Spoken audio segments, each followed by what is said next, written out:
Presko, nitong si John Vic Remulla ang ating pag-uusapan dito. Kaugnay nga doon sa ginawang pagsuko nitong si dating Senator Bong Revilla kagabi. At dito rin sa video na to, makikibalita ho tayo kung anong mga punto de vista nitong si Congressman Mike Defensor. Kaugnay naman ho doon sa nangyaring hearing dyan sa Senado kahapon. Ang makakasama ho niya dyan sa interview niya na yan, si Idol Admar at itong si Idol MJ Mondihar. Palakpakan ho natin. Pero bago lang yan sa like at sa subscribe, masaya na ho tayo dyan sa mga gusto sumali sa ating community. Yung join button, nandiyan lang ho sa baba. Rekta ho kagad tayo dito sa presko nitong si John Vic Remulla. Ako, ano na to, sure win na. Sure win na mga Remulla dyan sa Cavite. Di ba? Wala na, siyempre. Ito mga kababayan, panood natin. Nasa Facebook Live pa yon, so makikita nyo naman. He was duly processed. He was read his rights. He was made to go through the entire process kung paano tanggap ng isang voluntary surrender. So ngayon, pagkatapos ng lahat ng bagay na to, inayos namin na lahat ng firearms licenses niya. Pinasurrender namin ng mga long firearms dito sa Camp Crame. And we are now ready to bring him to the Sandigan Bayan kung saan sila ang magdidesisyon kung saan siya i-detain. Wala na po sa kamay namin yan. But safe to say, dito po sa Camp Crame ay isasara na namin yung custodial unit dahil doon nilalagay ang bagong headquarters ng itong building na to. Gagawa ng bagong headquarters eh. So yun ang appealing site. So it's about to be condemned and so bahala na ang Sandigan kung saan siya ilalagay. Any questions? Lea Ilagan. Dadagdag ko pa. Out of the 6 other accused, 5 ang nasa custody na ng pinagaling sa DPWH. Isa na lang ang malapit na namin mahuli. Alam na namin kung nasaan siya. So, ayun. Okay. Questions? Lea Ilagan from UNTV.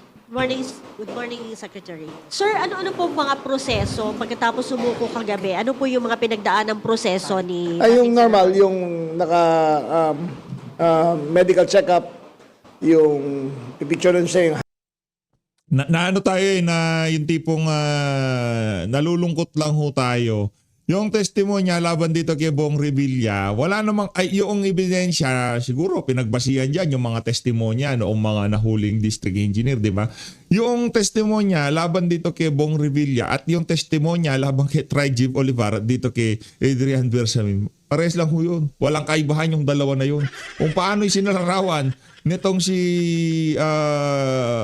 Yusek Bernardo, ang pagbibigay niya ng pera o pagde-deliver o kung ano pa man yan.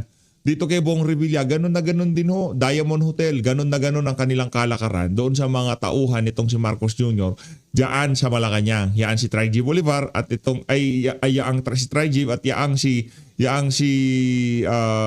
Adrian Bersamin. Bakit yung dalawa na yun? Nasa laya pa rin. Ha? At base sa ating nakikita, hindi yon ang tinutumbok. Yung mga na-implicate na taga Malacanang, hindi yon ang tinutumbok ng investigasyon at yung paghabol na sinasabi nitong mga Remulla na to sa mga mastermind dito sa mga maanumalyang flood control project. Sa bagay, pagka nga naman kasi pinainit mo yung usapin doon kay Adrian Bersamin at kay Trigib Bolivar, malaking problema ho yun mga kababayan kasi paakyat na naman tayo sa Malacanang. Yun nga ang pinakahuling gusto nilang mangyari dito sa usapin na to. Di ba? Na talagang umakyat yan sa Malacanang. Ang issue dito, si Yusek, tanong naman siya bakit si Yusek Cabral, bakit dinidiin siya? Kasi wala naman ho siyang direct na ugnayan doon sa mga tauhan dyan sa Malacanang. Kaya pwede siyang idiin. Si Cabral, base sa aking obserbasyon, siya ho ay nagmistulang runner sa mga proponent kung sinong gusto magsingit. Yun talaga ang trabaho ni Cabral. At itong si Bernardo naman, siya talaga nagtatapon ng basura diyan sa Diamond Hotel. Iba yan ho silang kanya-kanyang trabaho. Aayusin ni Pangandaman sa direksyon ni Marcos Jr. ang budget. Ngayon, kailangan na ika nga may kapuntahan yung mga yan. Si Cabral naman ang magtatawag-tawag sa mga congressman at senador kung sino ang gusto maging proponent. Pagka naipasok na yun sa budget, talagang for implementation na, doon naman papasok ang trabaho ni Bernardo na kung saan siya ang tatapon sa basurang ginawa nitong mga opisyal ni Marcos Jr. na to at ibigay kay Trajib at dito kay Adrian Bersamin. Di umano. Yeah. Tuloy natin. Height niya, profile, yung mugshot, lahat yan. Di ba Kinuha pwedeng i-recycle na lang natin yung dati? Na mag-set din naman yan. Cheche Boreche. Publicity lang. fingerprints niya. Then, the normal process na ginagawa sa lahat ng mga detainees. Sir, bakit po kinailangang isurrender yung kanyang mga barel? Kasi he is no longer entitled to own and operate the firearm. Kasi dalawa yan eh. License to own and possess, tas yung license for the firearm. Since he will be detained, he will no longer be able to be in possession of those firearms. Kung di niya surrender kasi yan, in danger siya sa mga raids sa loose firearms. Kasi ang re-registration personal yan eh, hindi niya rin magagawa yun. So it's better na i-surrender niya na yung mga firearms niya. Sir, sino po yung isa na lang na malapit ng mahuli? Ano pangalan? Nung isa na dito na? Adrian Bersamin. Adrian. Trajib Olivar. Trajib. O Adrian o Trajib.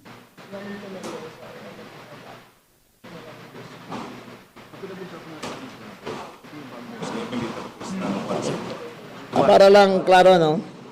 Ang connected to the flood control scandal, ang nag-surrender ay si Ramon Bautista Bong Revilla Jr., voluntary surrender.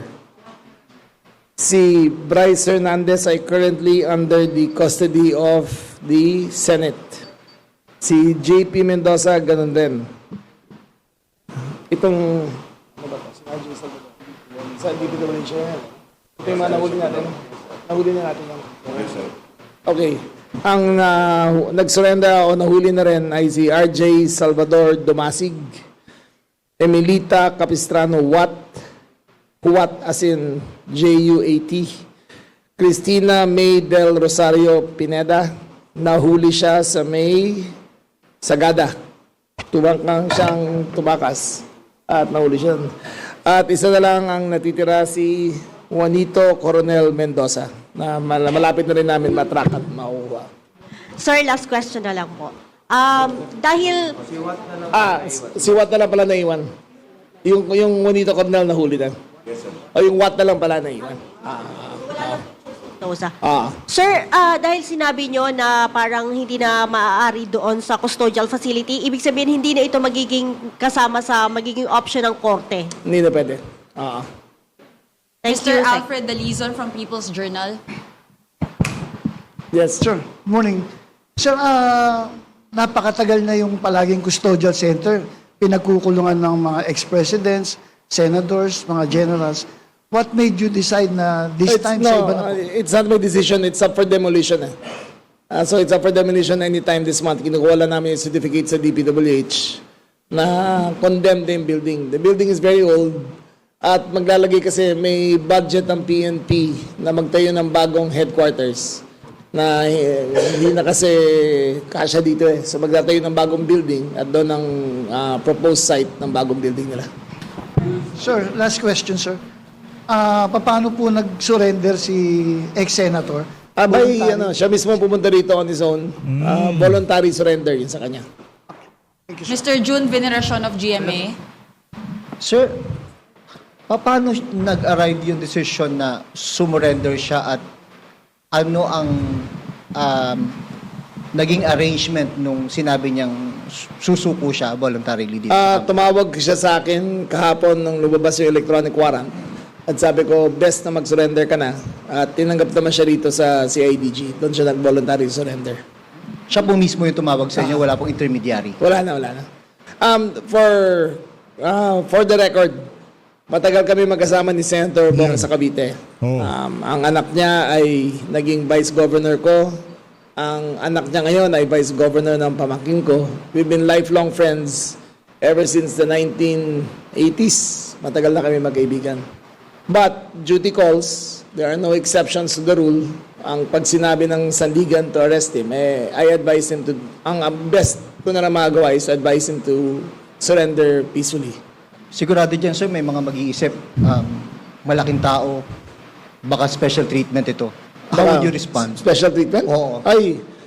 Well, number one, ang sandigan na magdidesisyon kung saan siya ilalagay. So, dati kasi dito, nakita niyo naman, may special treatment. So, yung available facilities ay sinabit na namin sa sandigan. So, I assure you, walang magiging special treatment doon. Yan, wala special treatment. Third Ann Malonzo of Sunstar. Good morning, sir. Sir, ilan po yung firearms na isinuko ni Senator? Parang Lima. Lima tanong lang. 20 firearms. It includes long firearms and short Yes. firearms na rin. Basta lahat, sir. Nakikinig si Yun lang ate. yung meron siya na... Yes. I think 7 long firearms and 14 na short. Kasi, Thank you, sir. Kanina may sinabi kayo, may nagtangkang tumakas dyan. Hindi, dito, yung isa na, sino ba nahuli natin sa Boracay? Yung Christina May Pineda, nahuli sa Sagada. Sa Sagada siya nahuli. Ano, sir? Nagbabiyahe ba siya Nagbabiyahe that siya. time? Nagbabiyahe siya, tapos na-checkpoint siya. Tapos nahuli siya. Thank you, sir. Edniel Parosa of DZRH. Hi, Shek. Shek, nung nakausap ni Chief, si Senator Bong, pwede bang mabigyan kami, sir, ng story? Araw tumatakbo siguro thought process niya, bakit nagtiwala siya na sumuko sa Philippine National Police? Kung ako rin naman, magsusuko ako basta may warrant of arrest ako eh. Kasi katulad kay Atong Ang, basta magkapersahan ng arrest, hindi mo na alam kung ano mangyayari. Tingnan nyo to. He has 20 firearms, di ba? Voluntary siya nag-surrender. Si Atong Ang, he has 6 firearms. Kinancel namin. Kasi he's, fugitive siya di ba? So kay Atong Ang, we will deal with him as armed and dangerous. Kay Senator Bong, I advise him pumunta na rito para matapos na ang intriga at walang untoward incidents na mangyayari. nako, ano na ho yun mga kababayan, ika nga warning na yung kay Atong Ang. Eto ho talagang pag nagkataon armed and dangerous eh. Malamang sa malamang pag nagkataon, pag nagpang-abot talagang nako. Sir, mayroon kaya siyang Niligid si Atong siguro dito. request or gustong arrangement? Kaya siya... Wala tumulong naman. sa PNP? Wala naman.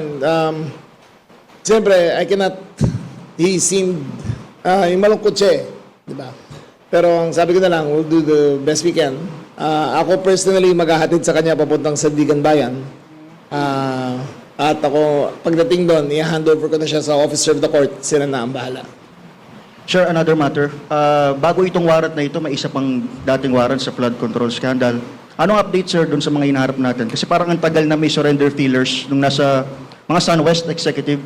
May mga nadadagdag po, Yung sir. isa nasa Amerika, malapit na namin makuha. Yung isa nasa New Zealand, na-locate na rin namin. So, pag-cancel ng passport nila, ang Homeland Security nang hahabol sa kanila. Ilan pa sila, sir? Yung maliban kay dating Congressman, Sir Saldico. Parang dalawang executives ang ando doon sa, isa sa Amerika, isa sa New Zealand. May mga at-large pa rin dito, sir, di ba? Na nasa bansa. Nahuli na rin sila lahat. Hindi, I don't have the complete list with you. Thank you, sir. Miss Karen De Guzman of ABS-CBN. Sir, linawin ko lang po, ito pong kaso po ni Senator Bong Revilla. Non-bailable po ito. Ano Yes. kaya yung magiging next steps niya po? Well, pagharap sa kanya sa Sandigan Bayan, haharap siya sa indictment, plea niya, guilty or not guilty. Pagkatapos nun, since non-bailable, ang Sandigan ang mag-decide kung saan siya ilalagay. Ano, incarceration site. Okay po.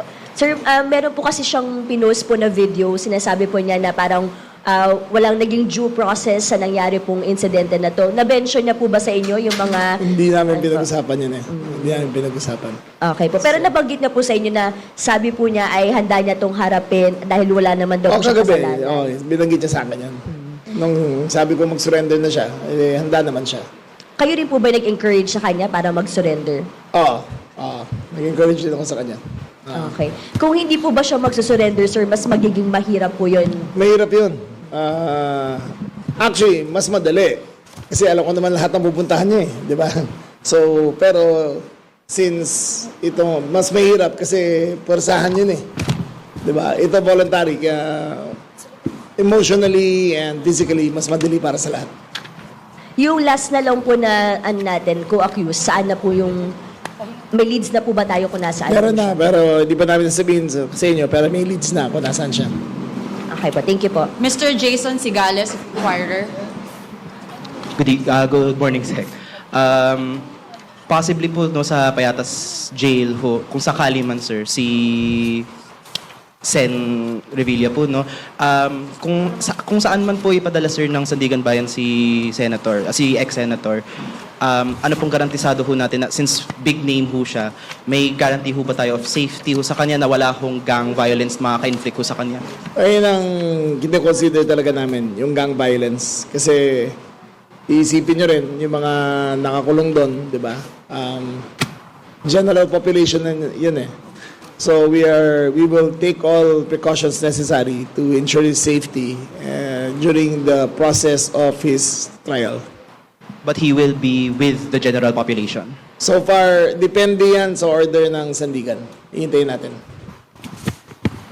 Mark Makalalad of DZBB.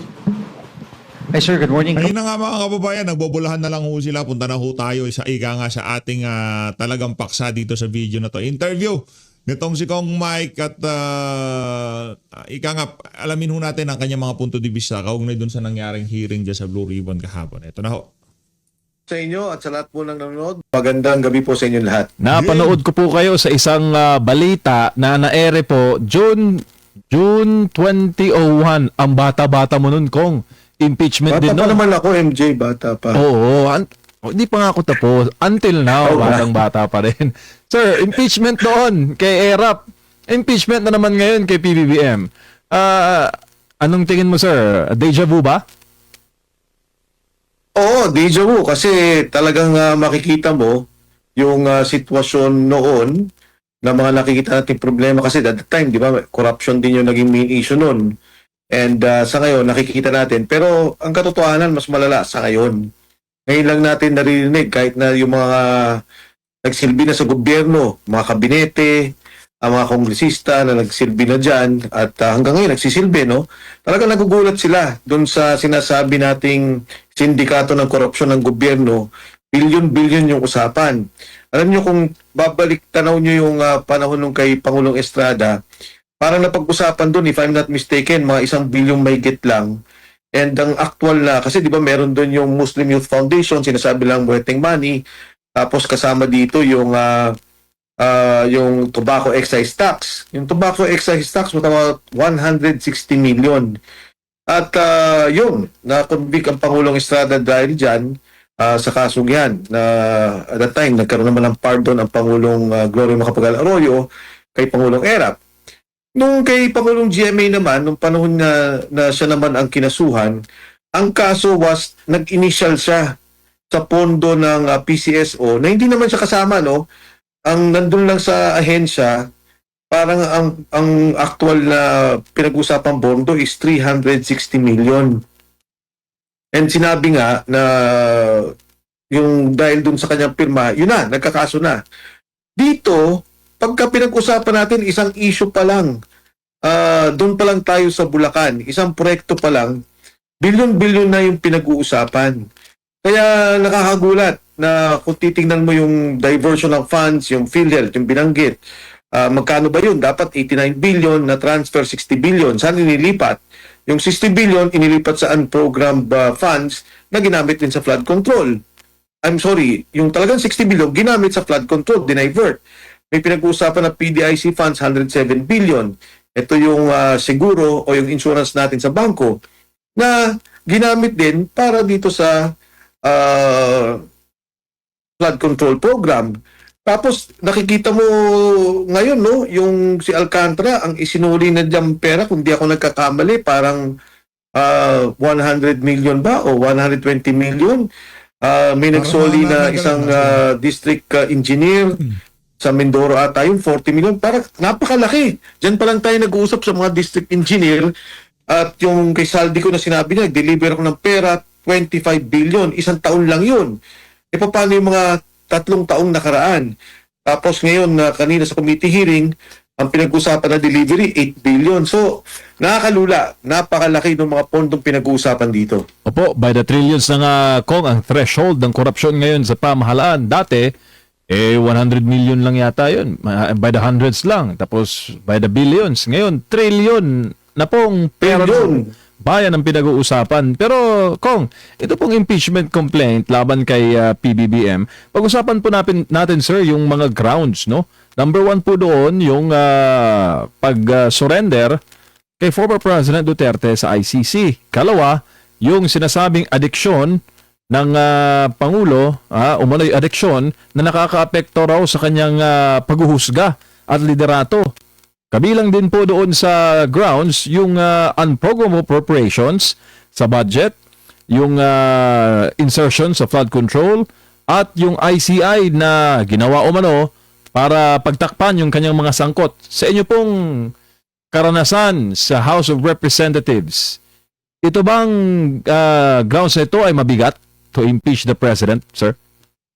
Alam mo, MJ, bago ko sagutin yung grounds na yan, ang critical kasi dito sa naging proseso ng impeachment, dati-rate, hindi klaro yung, hindi naman sa hindi klaro, kundi may house rules tayong tinatawag yung proseso na idinidikta ng alituntunin ng Kongreso. Kung yung rules ng Congress of the Philippines, yan ang sinusundan sa impeachment. Ngayon, dahil dun sa kaso nila kay VP Inday Sara, ikinlaro ng maganda. Ano ba? Sabi ng Korte Suprema, teka lang, totoo may political yan at may legal yan. Pero yung constitutional mandate ng impeachment at sinasabing pahalagahan natin ang prosesong to, wag nating babuyin, wag nating sirain, inilinaw yan ng Korte Suprema. Kaya kung minsan, may mga dati, di ba, may magpa-file, ang sinasabi nila, impeach me. Anong isabihin? Para bang nagpa-file ka ng impeachment para ma-disbar mo na yung isang taon, kasi isang beses lang isang taon ang pwede mag-file ng impeachment. Ngayon, maganda yung mga binanggit mong kaso. Ano yung binanggit mo? Yung ICC kidnapping. Totoo yan. Yan ay isang pag-violate sa ating constitution na hindi mo sinundan yung proseso ng batas. Maging yung proseso ng ICC. Diba? Yung sinasabi nila, kahit naman doon sa agreement o yung treaty na ginawa ng ICC, sabi nila, susundan namin yung lokal na proseso ng isang bansa na miyembro.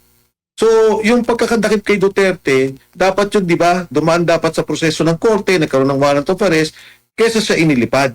Ang nangyari nga, ang lumalabas, parang ikunulong na siya dun sa Villamor, tapos hinintay talaga na lumabas yung warrant. Kung papansin mo, tagal nila bago na kinuha ang Pangulong Duterte. So, that's one. Number 2, binanggit yun sa drug addiction.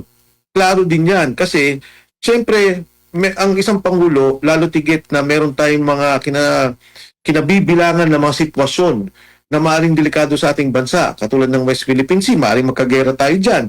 Isang maling desisyon, isang maling salita ng isang presidente, problema na yan. At saka syempre, yung pagpapatakbo ng gobyerno, yung sinasabi nating mga korupsyon na nakikita natin sa ngayon, di ba sabi nga ni Amy Marcos nung magsalita siya, kaya nagkagulo-gulo, kaya nagkaganito yung budget, kaya ganito yung korupsyon, kasi wala na sa tamang isip. So, that is also a betrayal of public trust. Nabanggit mo yung diversion ng budget. Tama ba na i-file din ata yun? Hindi ko pa nakita yung eksaktong i-file ni Attorney Andre De Jesus na in-endorse ni Congressman Nisay. Pero, itong mga bagay na to kasi lumalabas na issue. Talaga naman napag-uusapan na to eh. Lumabas na Senator Amy, lumabas na yung sinasabing kidnapping, lumabas na yung diversion ng budget at korupsyon. Ang importante, yung bang ginawa mong impeachment case, tama sa forma, yan ang requirement ng komite, form and substance. Tama ba yan sa forma at tama ba yung substance? Pag nagkamali ka dyan, pag sinabi lang, okay, tama yung form, maganda yung pagkakalatag mo, pero yung substance, mali, o hindi mo, para bang naglagay ka ng kung ano nung ebidensya walang kwenta, mabuvote lang dyan, pwedeng iboto nila yan.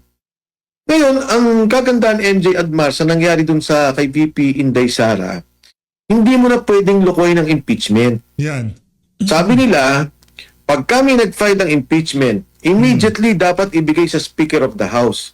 Yan. Si Speaker naman, kailangan niyang ilagay sa plenaryo within 10 days.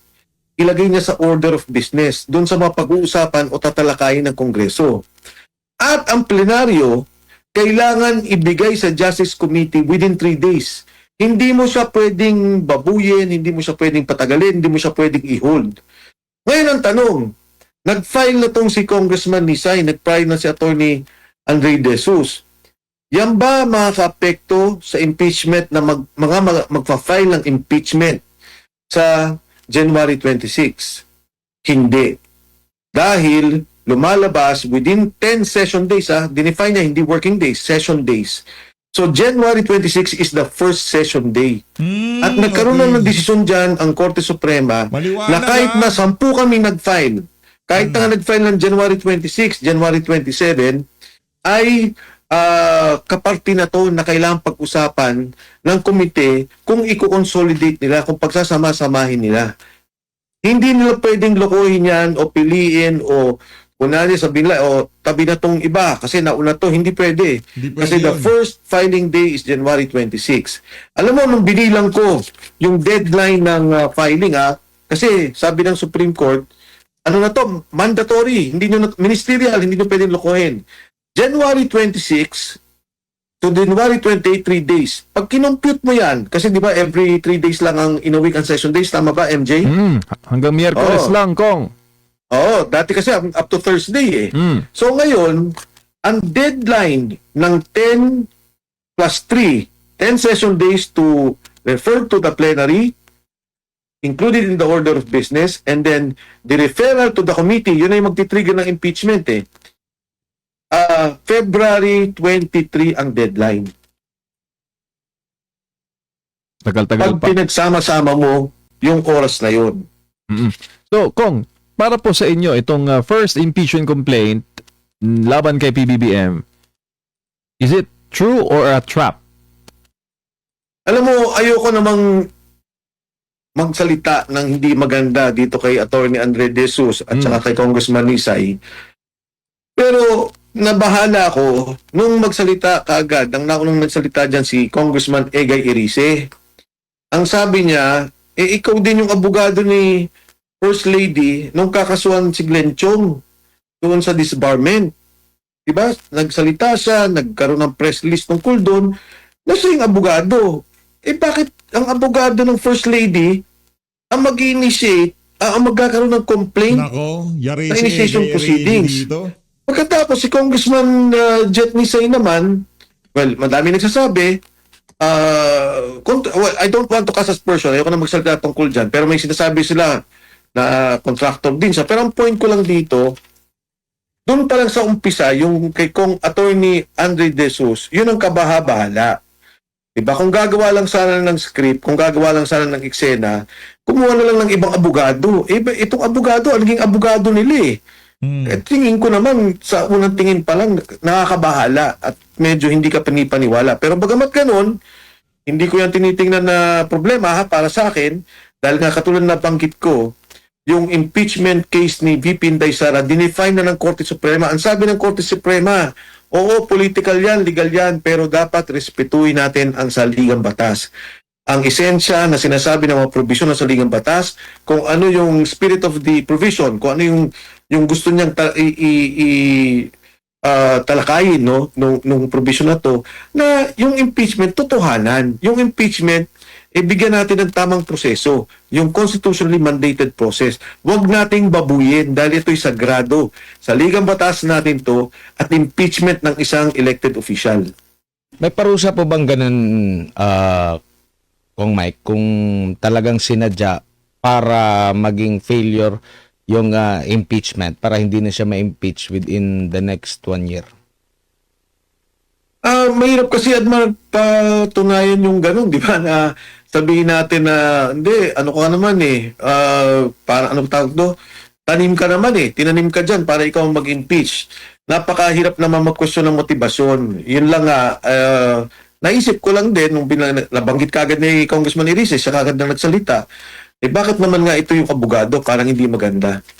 Opo. Doon naman po sa pagtanggap, wala po bang ano sir, wala po bang kailan pwedeng tanggapin yung impeachment, hindi pwedeng tanggapin yung impeachment kasi sabi mo nga 26 pa, January mag-uumpisa yung balik session sila.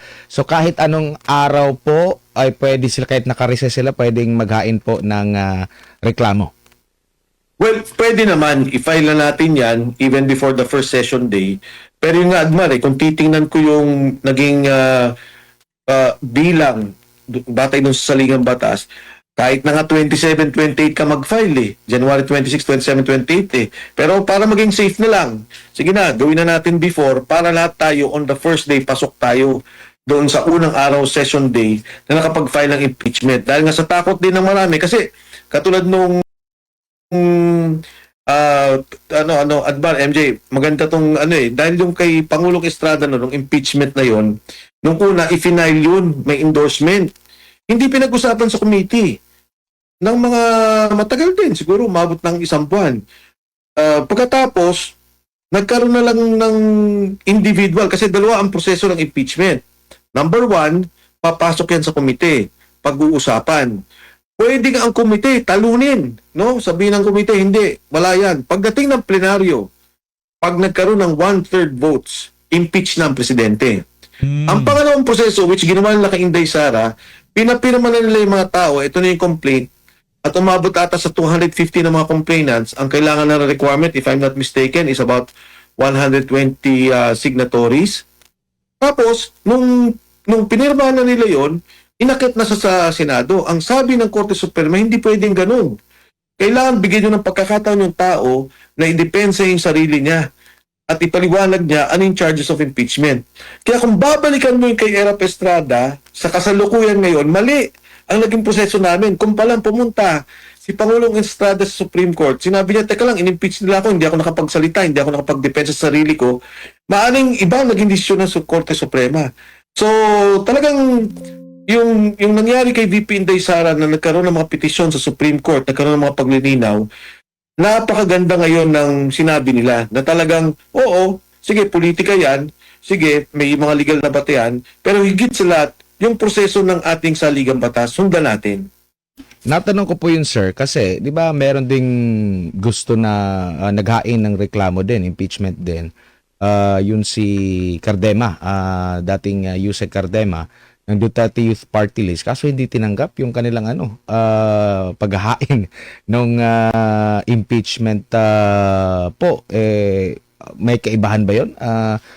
Dito na hindi pa nag-uumpisa rin ang sesyon. Parang sinabi yata doon, wala doon yung SecGen na tatanggap. Di ba opisina po yung mismong tatanggap? Tama ka, Admar. Kaya nga yung dati, mga usap-usapan nga ng mga, ano ba yan? Unahan ba tayo? Ganito ba? Pero ngayon malinaw na eh. Pag hindi pala na-receive, hindi pwede. Ngayon hindi. Sinasabi nila, hindi. Pagtanggap mo dyan, immediately, no question asked, bigay mo kay speaker. Ikaw, speaker, no question asked, you are given 10 days. Within 10 days, i-refer mo sa plenary. At ikaw naman, plenaryo, yung buong kabuang kongreso, i-refer mo sa Committee on Justice. Yun ang trigger ng impeachment. For example, binaboy nila. Merong 10 na nag-file. At yung isa lang ang ipinasok nila doon sa Committee on Justice, yung 10 days and 3 days, that is already grave abuse of discretion. Yun ang sinasabi ng Korte Suprema. Oo, kayo may karapatan. Oo, kayo may rules. Pero wag niyong babuyin ang saligang batas. Dahil ito yung sinasabi ng saligang batas, sundin ninyo ang mga salita, the wordings of the provisions of the Constitution. Nakikita nyo rin po ba na maisasabay din dito yung impeachment laban naman kay Vice President Sara Duterte? Though, merong mga bulong-bulungan, merong mga naririnig tayo na parang nawawalan na ba sila ng gana na suportahan dahil meron daw mas mabigat na usapin ang kinakaharap ng ating bansa? Well, nakita mo naman, marami na rin nagsalita dyan. Sabi ng marami, ito nga actually 125 million daw, di ba? Yun naman yung unang question nila, yung 500 million, di naman laki na question yun I don't know if that would be included. But i-total mo na, 625 million na pumasok na sa proseso ng COA. At sinasabi na nga ng COA, nagkakaroon na ng mga liquidation. And in fact, dun sa 125, I think, a large portion of that na iayos na yung mga yung mga ito bilyon-bilyon yung pinag-uusapan. Bilyon-bilyon yung mga nagiging problema. Tapos yung isa nga sabi niya, paano ko naman susuportahan yung impeachment? Sinasabi lang 11 million in 11 days yung kay BP Sara. Yung kay Presidente sabi nila 4.5 billion a year. Pagka divide mo by 365 days, that's 12 billion a day for 1 year. So, di ba, ang hirap at pag tinignan mo yung buong budget report, yung COA report ng lahat ng mga departamento, kahit ngayon, makikipagpustahan ako kahit magkano, bilyon-bilyon ang mga unliquidated, ang mga kailangan pang subject to liquidation ng iba't ibang mga ahensya because that is part of the process. Hindi sinabing merong anomalya. Ang sinasabi, ayusin mo yung mga submission mo, yung mga documentation mo.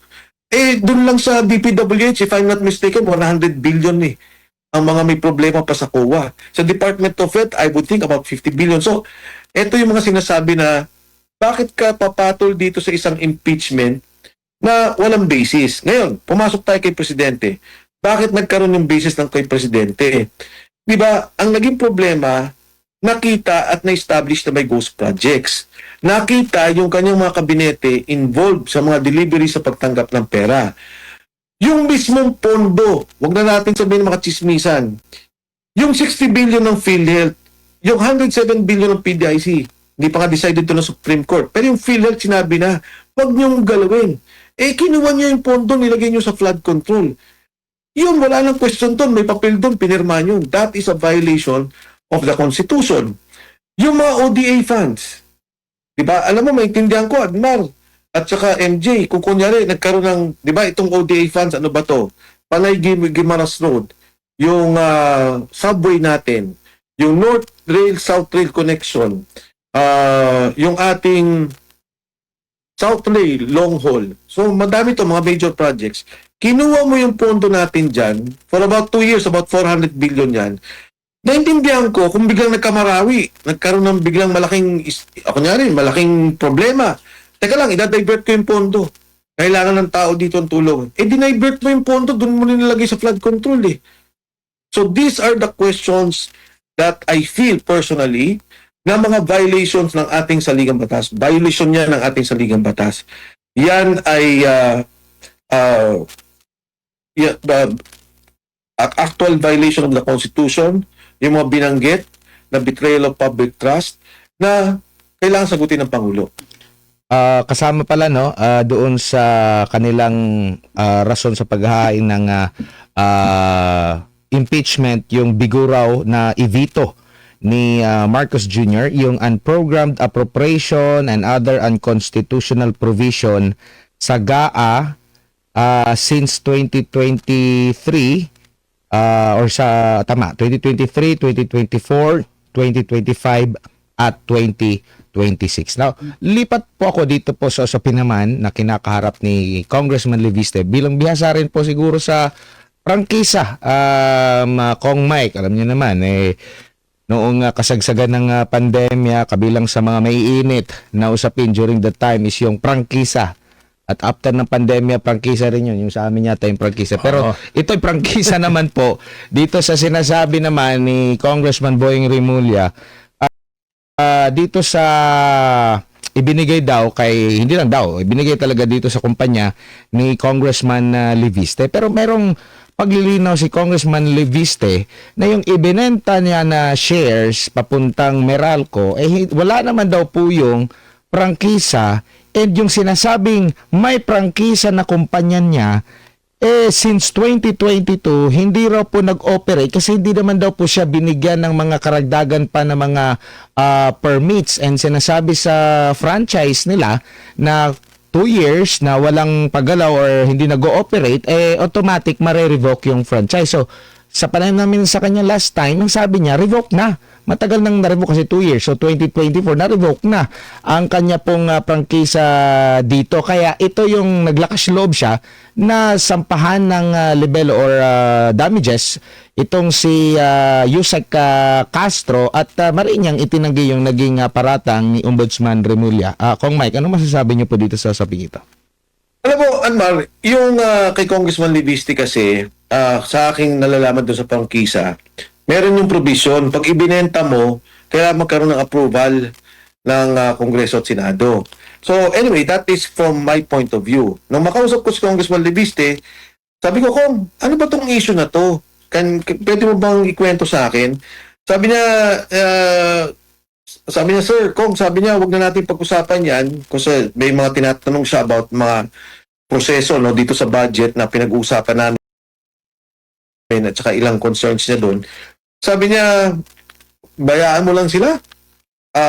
Pabayaan ko silang sumagot na magsalita at sasagutin ko lahat yan. Wala silang kaso laban sa akin.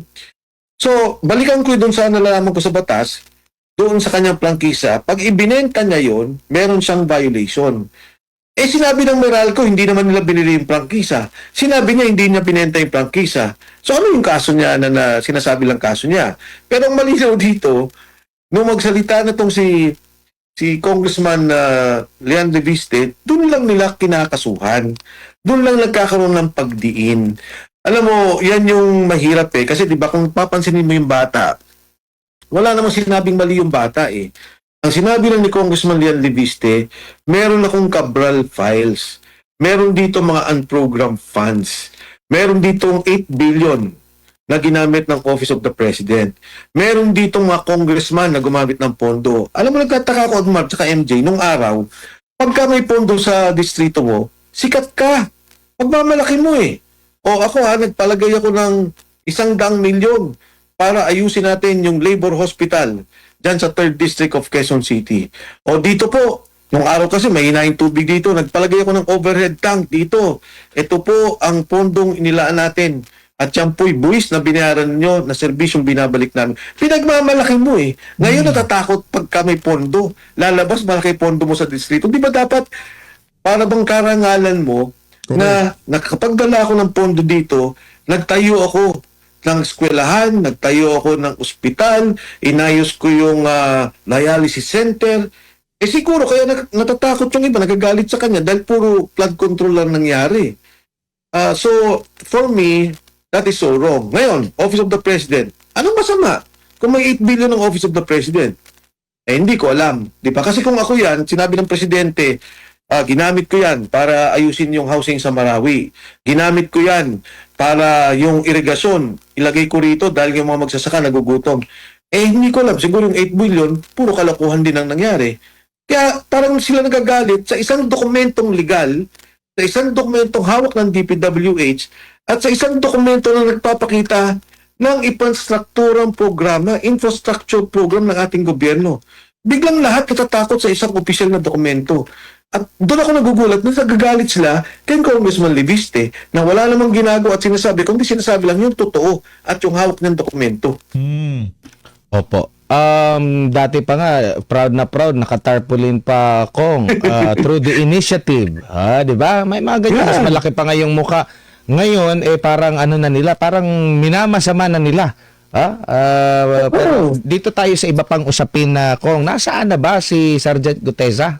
Kasi meron ng show cause order sa kanya kay former Congressman Zaldico at dito po kay Guteza. Meron pa ba kayong alam, Congressman Mike?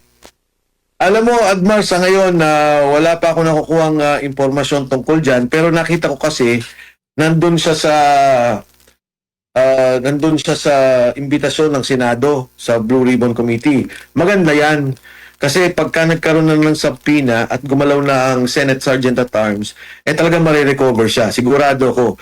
Siguro, pagka talagang may problema, pwedeng mismo ang Senado gumawa ng writ of amparo, mag-file sa korte para ilabas kung nasaan man si Guteza. Malaking hakbang yan.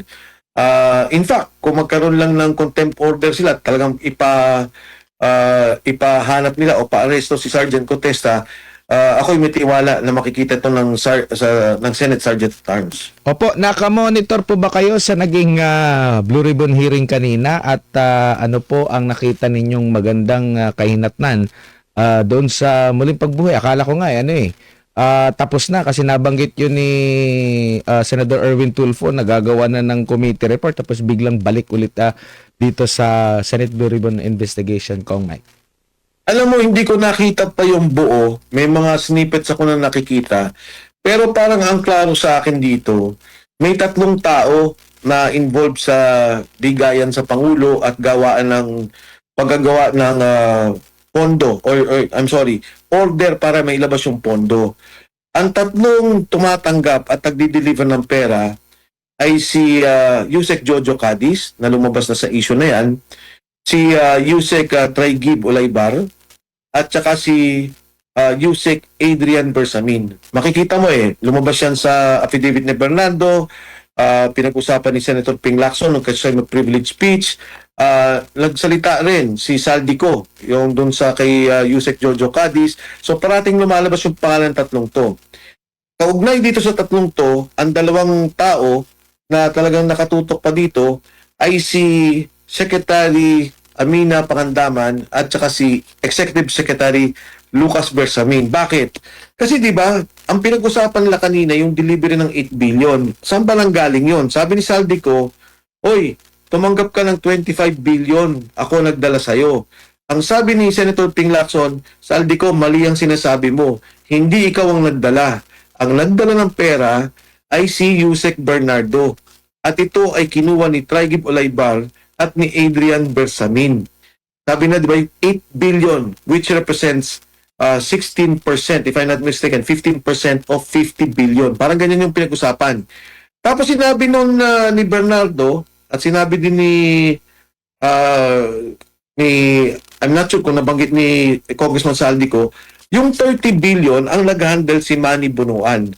So of the 100 billion, 50 billion ang nakay Yusek Bernardo, 30 billion ang nasa kay Secretary Manny Bunuan. So, bakit nagkaroon una ng 100 billion? Sino ang nag-exert ng pondong yan? Mangyayari lang yan sa kalaman ni E.S. Bersamin at ni Secretary Pangandaman. Paglabas ng pera, pumunta kay Bernardo. Siya ngayon ang nag-deliver kung ano yung kickback. Ang sinasabi, 8 billion. Ang pinagdaanan, si Traigib Ulaybar at si Adrian Bersamin. Ito ang dapat idugtong-dugtong. Doon sa kaninang hearing, of course, hindi ko nakita yung kabuuan, pero narinig ko na yung mga pinagsasabi, yung affidavit nila dati nila Yusek Bernardo, at narinig ko na rin yung mga binabanggit ni Saldico. Madudugtong-dugtong mo na ito palang 3 to tumatanggap ng pera, may 2 taong nasa likod. Iba pa yung kay Secretary Manny Bunuan. Diyan na lang sila mag-focus. Makikita nila sino ang nag-insert ng pondo, paano nangyari yung kickback, at nasaan yung delivery. Pinag-usapan kanina yung Tamarin. Yan daw ang delivery point. Yan, importante ang lugar na yan. Ano ang kinalaman ng lugar na to sa lahat ng perang pinag-uusapan natin? Opo, and yung sa usaping Cabral files din naman, bakit kaya hindi nila binusisi? Kasi additional information din yon na mapapalalim pa. Pero sa pagkakaalam natin na Kong Mike, maraming mga nababahala talaga dito Parang maraming mga forces na humahadlang as per ano na rin natin kay Congressman Leandro Leviste na pumipigil at natatakot maraming mga pahaging dito. Kaya nga kailangan na may tulong ito mula mismo sa government. Kung ito nga ba legit, bubusisiin lang din naman, isasama sa mga investigation. Di ko lang alam kung sa Kamara mabubuksan ba ito considering meron na ring naghain ng resolusyon para ito may imbestigahan. Alam mo, Agmar, para sa akin, wala na tayong aasahan sa script ng gobyerno. Wala na. Ilang beses ko na yan sinabi sa inyo, kahit na yung mga una pa nating interview, eto na yung yung script na nag-iiba. Hindi ko lang alam kung nagkaroon ng pagbabago na ngayon ang magiging mastermind na, di ba dati sabi ko si Saldico ang mastermind. Hindi ko lang alam kung ipipihit na nila to kay Speaker Martin Romualdez. Pero ang klaro sa akin sa lahat ng to, kung papakinggan mo lang yung hearing kanina at magiging delivery ang pera, involved talaga ang Pangulo. Kung magkano ang nakuha niya, kung magkano ang hatian, hindi ko alam. Pero yung paglabas ng pera, pagpasok ng pera, pagkuha ng kickback at pag-deliver ng kickback, makikita mo yung mga tao, dikit-dikit. nakasama sa isyong to. Eh, hindi ba si Yusek Jojo Cadiz, di ba, nagsabi nila contractor din siya. Pagkatapos may 100 million project sa Ilocos, sa kanila din yun. Eh bakit ngayon naibalik? Hindi ko na maintindihan kung anong nangyayari.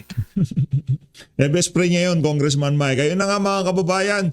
Dito na ako natatapusin ng ating reaction video. Maraming salamat sa pag-support sa Page Update. Mag-ingat po kayo lahat ng Pilipinas.